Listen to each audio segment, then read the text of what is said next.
The Dalai Lama received his Ramon Magsaysay Award in person yesterday in India, 64 years since being chosen for the honor. The award foundation recognizes leadership of the Tibetan community in defending their religion. President Susan Afan and Trustee Emily Abrera join us now from New Delhi. Ladies, thank you so much for joining us. First of all, before I get into the nuts and bolts of the award presentation, what was it like to be in the presence of the Dalai Lama? Susan. Rico, it was awesome. Awesome, inspiring, and just so uplifting. Ems, what about you? Rico, there are no words. Very, very hard to describe. Just it felt very natural, very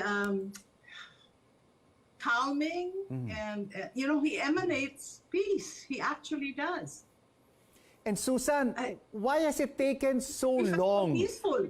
So, Susan, why has it taken so long to personally present the Dalai Lama with his 1959 Ramon Magsaysay Award?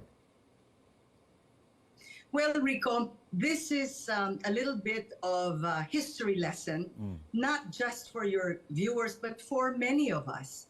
1959 was the year that the Dalai Lama actually was exiled to India.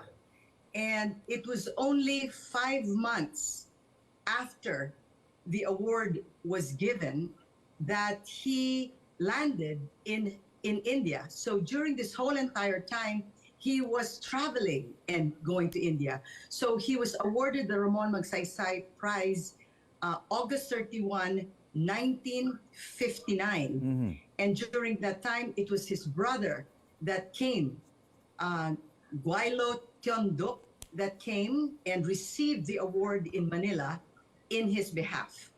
And so 64 years later, we find ourselves actually celebrating our 65th anniversary here in Manila.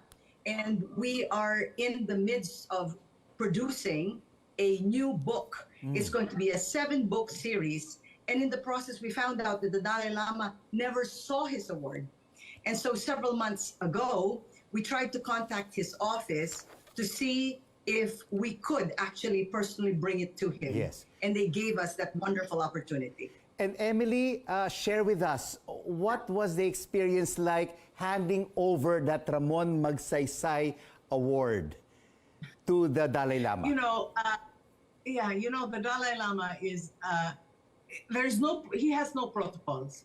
He receives people very naturally. He greets them. He blesses them and so on. And so when we said we had something for him and it had to do with the award, he was like a kid. He opened it. He was excited. He wanted to see the medal. I mean, it was like watching a child opening a gift. And it was also such a sentimental moment for him, Rico, because his brother is now 93 years old. They're not in the same place. And so looking at his pictures, he was, you could see the affection that he felt for his brother, caressing the picture, looking at him. And it was just such an emotional moment for all of us. He looked at each page, and looked for his brothers. And he would rub the photograph. It's just... Susan, this is 64 years delayed, but finally, this trip was made. But of course, before your visit to Himachal Pradesh, which is the home of the Dalai Lama, the Tibetan Buddhist leader faced widespread criticism after a controversial video which went viral. Were there apprehensions from the Ramon Magsaysay Foundation to make this visit at this time?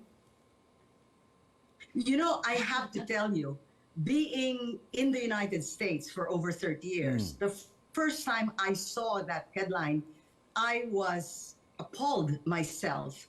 But then, after I watched the entire video, and after as you know, I was also involved in Bantay Bata for 4 or 5 years with the ABS-CBN Foundation. When I watched the entire video, it was a very obvious sensational just headline for me. I did not believe it, and I'm very happy that the Board of Trustees as well also agreed with the way I saw it, that this man is a great human being and did not deserve the kind of sensational headlines that he got from the media. It was, Rico, if I may, it was a case of misinterpretation or understanding of a cultural tradition. The Tibetans understand it very well, and that is the reason why when that criticism came out, it may be for the Dalai Lama himself, knowing perfectly well that he did nothing wrong. It is easy to say, oh, it will pass. I mean, people will eventually understand. But the Tibetan people were so hurt. They were so hurt because, it was a slight on the culture. You know, Emily, Susan, just taking a look at your pictures with the Dalai Lama, it really tugs my heart, no? Because he's very affectionate, very friendly, very sweet. What can we learn from the Dalai Lama, especially for the Gen Zs and the millennial generation? Well, I do have to tell you that he has a special message to the youth. But this is going to be part of the book that we're going to be releasing in November, Rico, for our 65th anniversary. But generally speaking, I do have to say that he's very concerned about the environment, the planet that we live. He wants all of us to be involved in making sure that we protect the same planet that we all live in. He is also very much into the thought that violence does not solve anything, that it's only through conversation, it is only through dialogue that we can achieve peace. And that peace, he says, when you have peace in your heart, it makes you sleep. And when you sleep well, it makes you healthier. And so overall, it is the same message of love, compassion, peace that he has been advocating for almost 88 years. Yes. He talks a lot about what we have in common as human beings. And he often says, we were all born the same way. We all suckled at our mother's breast for milk. We were nurtured and fed from infancy. And, these are things that we all have in common. And therefore, we are connected in that way. And it is far better to go back and look at the connections we have, what makes us similar, rather than what brings about conflict. It's a small planet, and there's 8 billion people. Surely there must be ways where we can all find space to live a happy and fulfilled life. Susan, Emily, lovely to have you both on The Final Word. Ramon Magsaysay Award Foundation President Susan Afan and Board Trustee Emily Abrera joining us from New Delhi in India.